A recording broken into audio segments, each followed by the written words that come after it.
रहमान रहीम। सबसे पहले हम कायदे हिज़्ब इख्तिलाफ नेशनल असम्बली शहबाज शरीफ साहब के शुक्रगुज़ार हैं कि इन्होंने हमें दावत दी।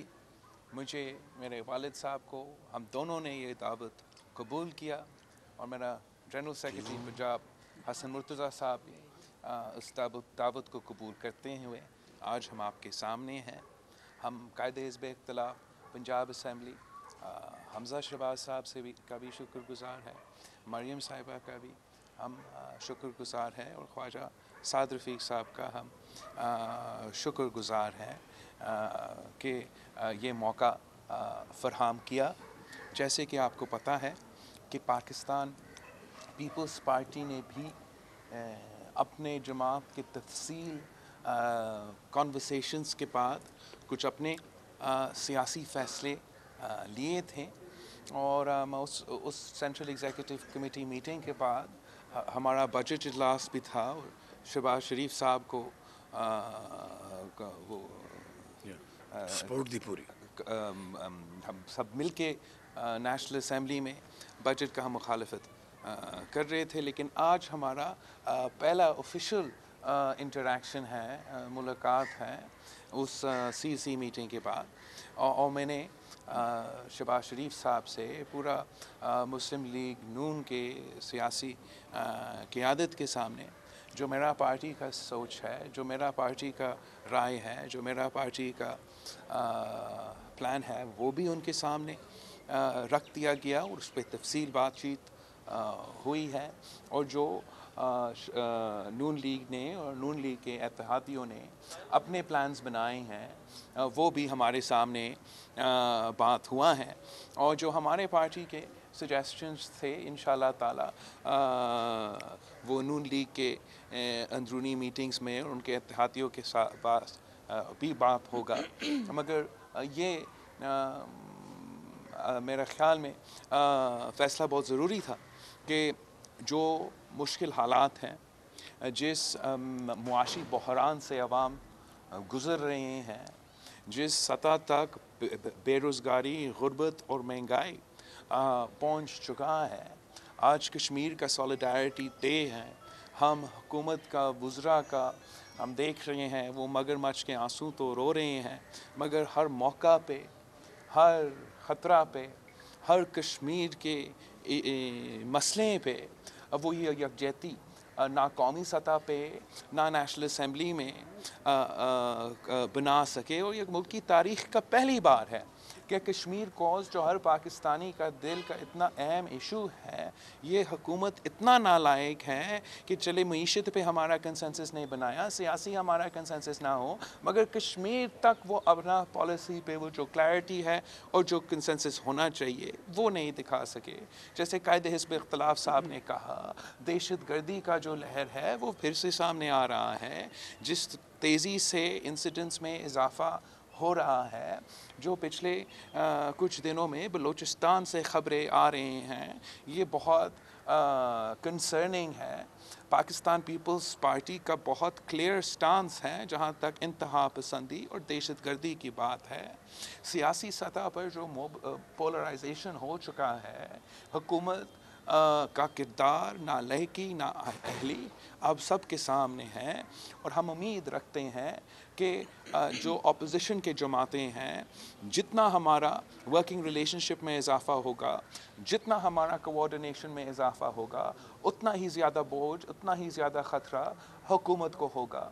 और हम शहबाज शरीफ साहब को, कायदे हिज़्ब इख्तिलाफ को इस पॉइंट का क्रेडिट ज़रूर देते हैं कि जैसे सियासी जमातों का मुख्तलिफ राय होते हैं, मुख्तलिफ नज़रिया होते हैं, मुख्तलिफ पॉइंट ऑफ व्यू होते हैं और जब हम हमारे जमातें या दूसरी जमातें के दरमियान थोड़ा फ़ासला हो भी किसी पॉइंट पे, शहबाज शरीफ साहब ने एक दिन के लिए भी जो उसका ज़िम्मेदारी है बतौर कायदे हिज़्ब इख्तिलाफ उससे पीछे नहीं हटा और जो भी पार्टीज़ के अपने अपने राय रखते हुए उन सूरत हाल के बावजूद जहाँ तक नेशनल असम्बली की बात है, हमें इकट्ठा रखा और हमने मिल के हुकूमत का मुसलसल मुकाबला किया है। اور ہمارا یہ خیال ہے کہ عوام کا اعتماد اٹھ چکا ہے اور اب پارلیمان کا اعتماد بھی اٹھنا چاہیے. جو پارلیمانی جمہوری اور آئینی طریقہ ہے اس حکومت کو ہٹانے کے لیے احتجاج کے ساتھ ساتھ وہ عدم اعتماد کا عمل ہے. اور ہم پر امید ہیں جس طریقے سے قائد حزب اختلاف صاحب اور باقی نون لیگ کے قیادت نے بات کی ہے کہ اپنے جماعت میں بھی اس پہ کنسنسس بن رہا ہے اور امید ہے کہ آگے جا کے ہم مزید کنسنسس پیدا کر سکیں گے. اس ملک کو ہم نے بچانا ہے, پاکستان کو ہم نے بچانا ہے, تو عمران کو ہمیں نکالنا ہے. باقی پوائنٹس پہ, باقی ایشوز پہ ہمارا اپنا اپنا منشور بے شک رہے, لیکن عوام کے مطالبہ, عوام کو جو چاہے اس وقت وہ یہی ہے. جہاں تک نیشنل انٹرسٹ کی بات ہے, جہاں تک عوام کا مطالبہ کی بات ہے, وہاں تک تو مسلم لیگ نون ہو, پاکستان پیپلز پارٹی ہو, ہم سب پیج پہ ہیں اور پاکستان کے عوام اسی ایک پیج پہ ہیں کہ عمران صاحب کو جانا پڑے. مسلم نون کی جانب سے آئینی طور پر آپ نے کہا آئینی ہم آپشن استعمال کریں گے, بلاول نے بھی وہی بات کی. اگر آئینی آپشن آپ استعمال کرتے ہیں, اس حکومت کو گھر بیچتے ہیں, تو بقایا جو ان کا ٹینیور ہے, کیا آپ میں سے کوئی اس کے اوپر بھی بات ہوئی ہے کہ اس کا وزن کون اٹھائے گا, ان گناہوں کا جو 3.5 سال کے ہیں, جو معیشت جس طرح گری ہوئی ہے, دہشت گردی آ گئی ہے, اس کی تمام جو ہے اس کے اوپر آپ لوگوں میں کیا ہے کہ پیپلز پارٹی آگے آئے گی یا آپ کے؟ تو یہ ساری بات میں ابھی بتا دوں تو کہانی ختم ہو جائے گی. عارف بات کریں, عارف بات کریں. یہ بتائیے گا کہ لانگ مارچ آپ کر رہے ہیں, کیا سمجھتے ہیں کہ آپ نے شہباز شریف کو دعوت دے دی ہے اور کیا یہ شامل ہوں گے اس لانگ مارچ میں؟ ابھی تک جو ہے پاکستان پیپلز پارٹی نے اپنا لانگ مارچ کا اعلان بھی کیا ہے اور پی ڈی ایم کا اپنا لانگ مارچ کا اعلان ہے. ہم نے پی ڈی ایم کا لانگ مارچ کو ویلکم کیا ہے اور شہباز شریف صاحب نے, مسلم لیگ نواز نے پاکستان پیپلز پارٹی کا لانگ مارچ کا ویلکم کیا ہے.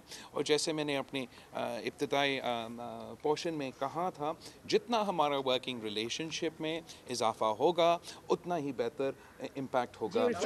ایک منٹ الفت بات کریں, ایک سیکنڈ عارف, الفت کو بات کریں. آخری سوال کرنے ہیں. اپوزیشن کے اتحاد پاکستان کی تاریخ کا پہلا اتحاد تھا جو حکومت کو گرانے نکلا تھا لیکن خود ٹوٹ گیا. تو کیا قیادت پر بھی کوئی غور کریں گے کہ ایسے کیا عوامل تھے کہ پیپلز پارٹی جیسی بڑی جماعت کو اپنے اتحاد سے الگ کر کے عمران خان صاحب کو اور مضبوط کر دیا؟ ٹوٹے ہوئے دل مل جاتے ہیں, آپ فکر نہ کریں انشاءاللہ. بہت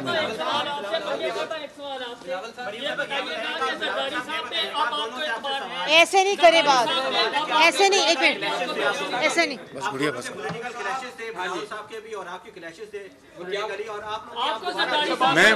میں بیچ میں کھڑا ہوں نا بھائی, میں بیچ میں کھڑا ہوں, میں بیچ میں. دل جڑ گئے ہیں, دل جڑ گئے ہیں.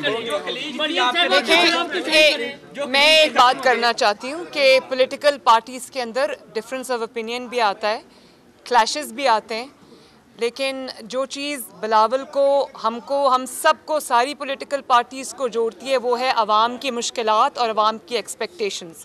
اور جب وہ بات آئے گی ہم آپس کے اختلافات بلا کر ہم جو عوام کی بہتری کے لیے ہوگا ہم اس میں ہم اکٹھے آگے بڑھیں گے. شکریہ. اب سلیکٹڈ کون ہے, آپ نے ٹویٹ کیا تھا بلاول صاحب کے لیے, اب بتا دیں اب سلیکٹڈ کون ہے؟ انشاءاللہ تعالیٰ جو سلیکٹڈ تھا وہ اب آن ہز وے آؤٹ ہے. عمران خان کو ہٹانے کے لیے ہم ہر قدم اٹھانے کے لیے تیار ہیں اور ہم بہت خوش گزار ہیں شہباز شریف صاحب کے, مریم شہباز شریف صاحبہ کہ ہمارا ماضی کا اختلافات کے باوجود یہ بڑا مقصد کے لیے ہم اکٹھے ہیں اور انشاءاللہ تعالیٰ